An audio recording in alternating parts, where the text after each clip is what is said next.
Today is January 16th, and that means this week's Weekly Wonder, we're talking about the importance of yesterday's January 15th deadline for Olympic ownership declarations. For those of you who aren't sure, and that includes a lot of professionals out there, the FEI requires that all horses competing in the Olympic Games must be the property of owners of the same nationality as the athletes.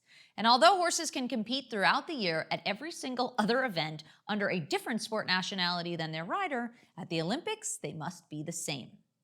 That being said, the rule is rather lenient given that the FEI makes zero requirements of proof of ownership other than to require a declaration of ownership by the same date. So essentially, if you say that it's owned by so-and-so, then so be it. And that is all that is required as proof. A bit of a farce if you ask me. However, according to official FEI legal documents, the rule is based on fairness and transparency and is not simply a formality. Let's take a look at the details of the rule. The nationalities of the horse and athlete must be the same. Clear. Only horses owned by an owner and athlete sharing the same nationality can compete, preventing leased horses from participating.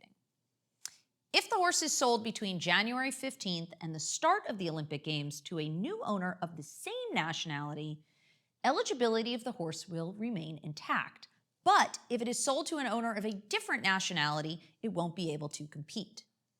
Owner, according to the FEI, means anyone having a property interest in the whole or part of the horse. However, and this is important, even less than 1% constitutes a part, and since no proof is required, it could even be 0%, but if the person is officially registered with the FEI, they will be considered the owner. Horses may be owned by individuals and/or companies, and/or by partnerships of individuals or companies. If the horse is owned by a company, the nationality of the horse will be considered that of where the company is registered and not where operations take place. And when a horse is owned by a company, no individual with legal ownership in the actual company even needs to be named. So what does this all mean? Essentially, leading up to, and often right up until January 15th of an Olympic year, there is a mad panic of riders and owners entering tons of horses as having changed ownership to ensure their potential of eligibility for the Games. And since the FEI requires no legal proof of ownership, many people just add the rider as an additional owner of the horse, even if it's not legally true, to ensure they fulfill this requirement. So why does this rule exist? According to an Irish Independent article, the rule was put in place to prevent wealthier nations from buying horses just before the Games in an attempt to buy medals. It essentially protected horse-rider combinations from being split up and forced proper partnerships between horse and rider to be formed prior to jumping in Olympic Games. In theory, a solid rule with good intentions. But let's not forget that it costs upward of €800 to change the name in an FEI passport. So this also seemed like a money-making endeavor for the FEI, since riders would clearly opt to re-register more than one horse due to the unforeseen nature of our sport at the same start of an Olympic year, so not as to limit one's potential from being selected to a team. The FEI claims the rule is based on fairness and transparency and sets out clear and rather simple instructions for compliance.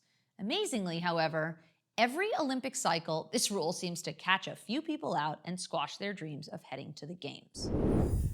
Take, for example, Daniel Blumen and his horse Gemma during the last Olympics in Tokyo, where he missed out on competing because he overlooked the rule.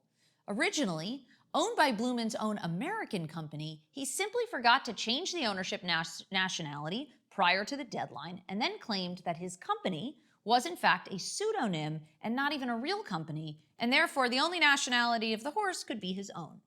As you can see, the rule, despite being rather simple, certainly weeds out people early on in the Olympic campaign.